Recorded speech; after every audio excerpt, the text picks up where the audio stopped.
वाहेगुरु जी का खालसा वाहेगुरु जी की फतेह. The martyrdom of Guru Arjan Dev Ji changed the course of Sikh history. In my previous episode, I have mentioned about the temporal power of Guru Hargobind Ji. But he did not neglect the work of preaching and spreading the teachings of Sikhism.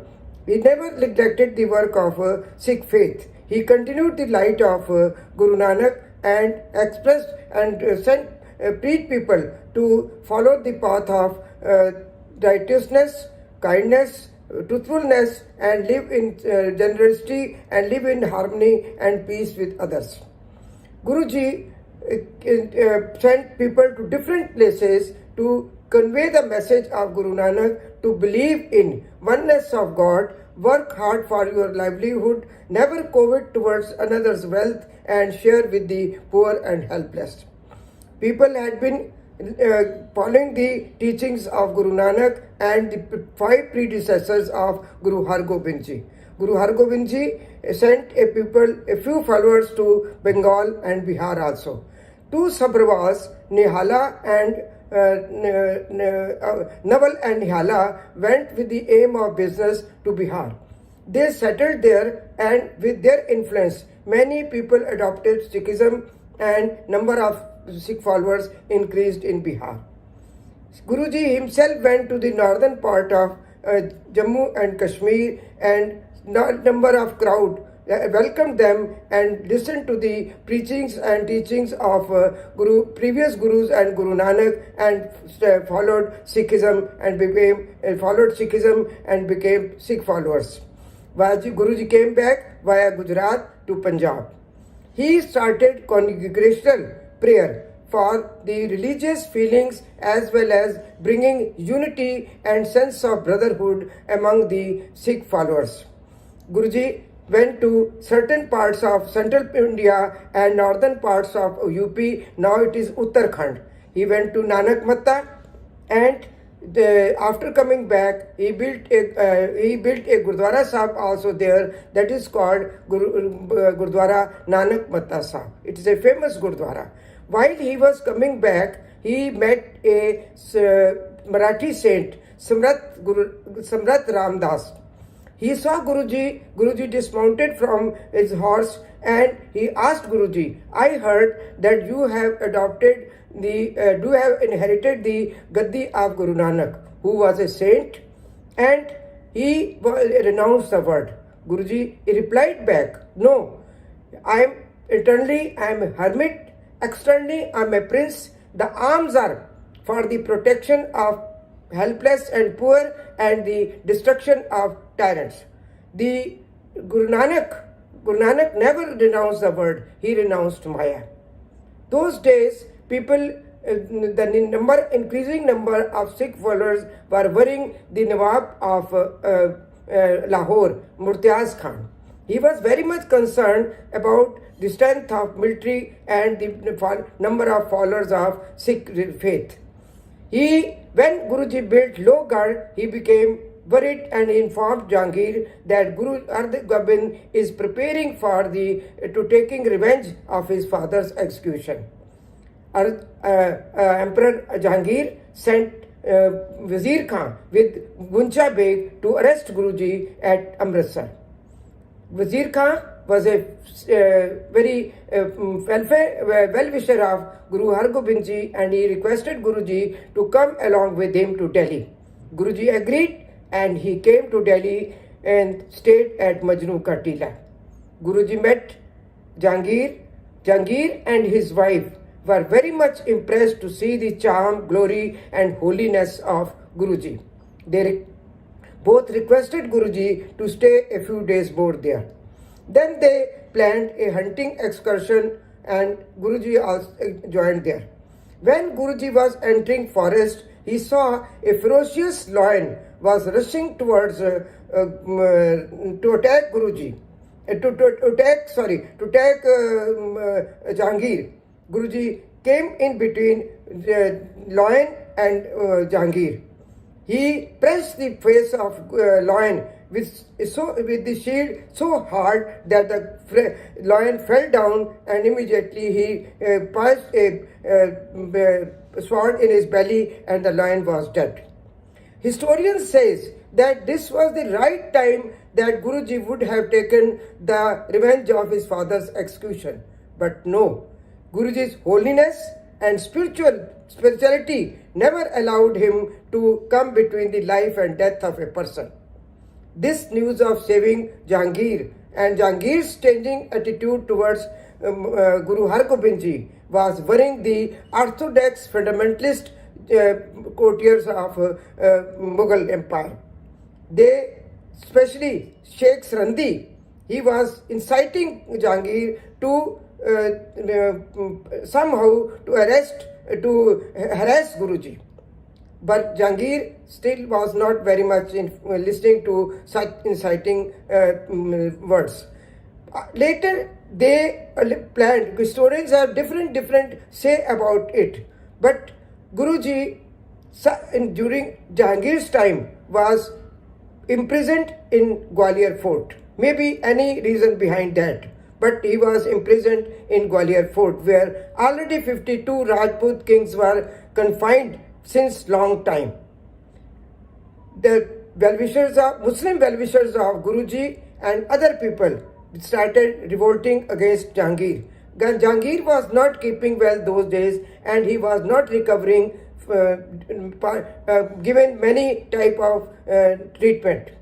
This news reached to Sai Mian Mir. He was requested to come and visit Jahangir, and he came to know about the imprisonment of Guru Hargobind Ji also.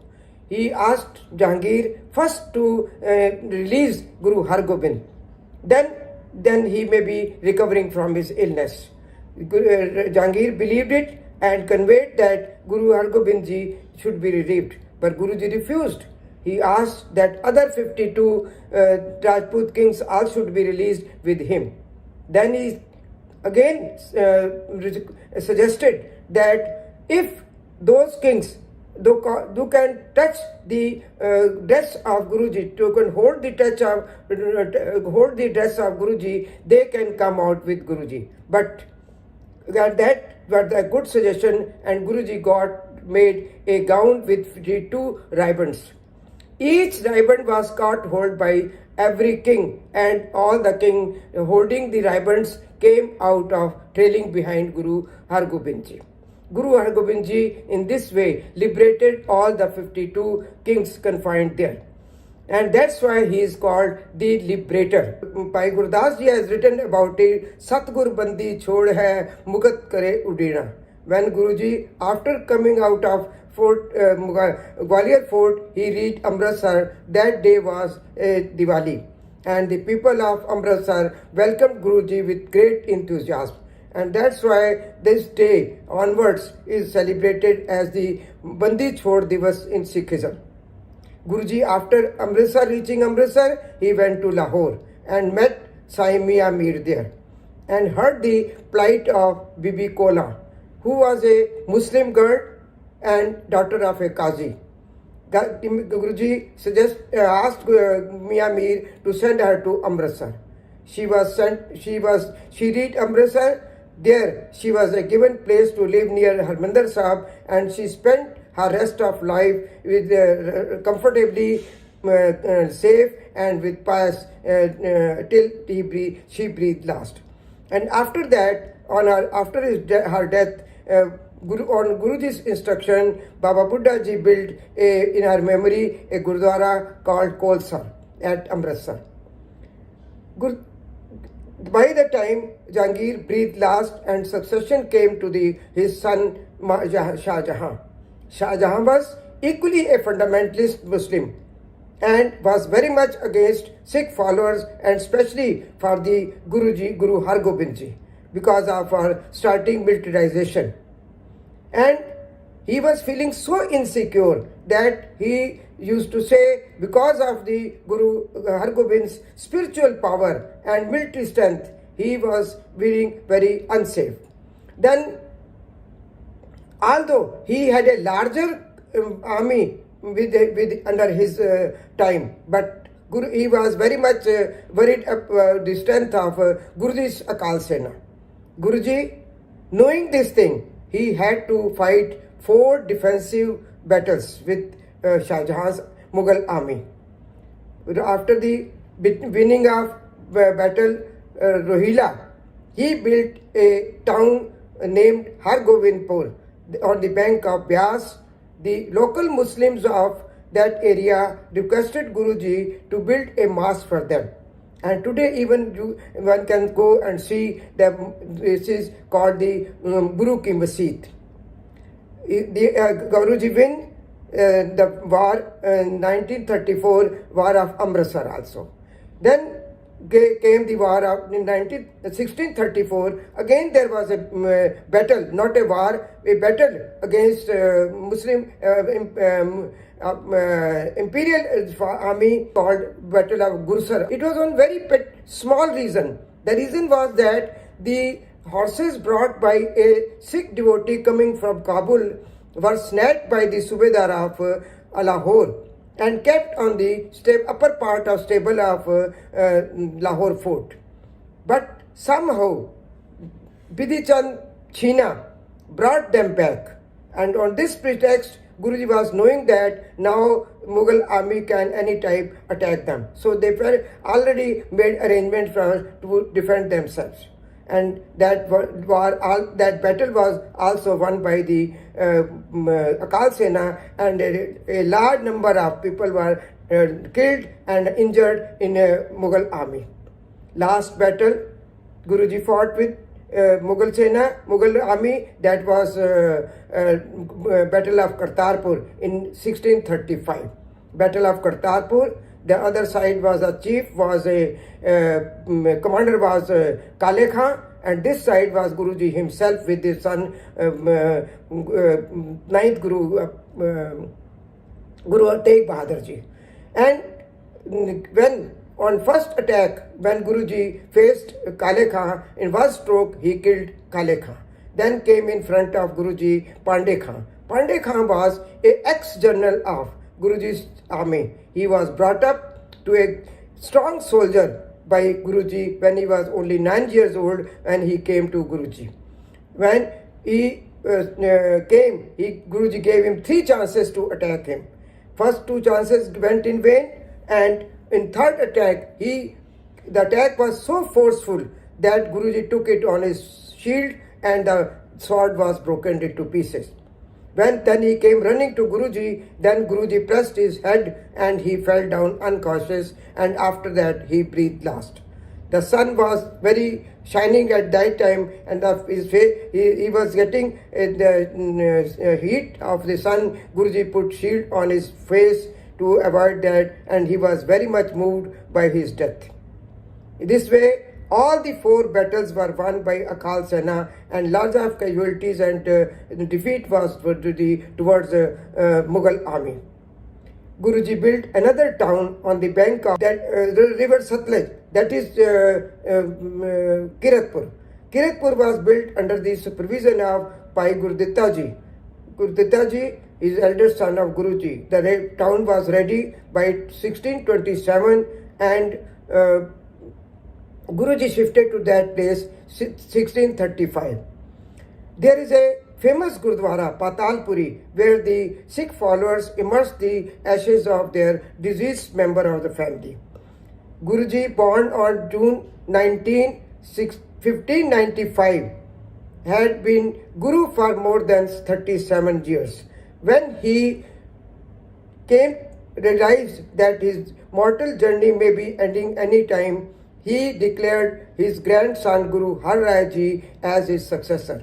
The ceremony was done in front of Guruji himself, and after some time, Guruji's mortal life merged into the supreme light, and the end was on 1644.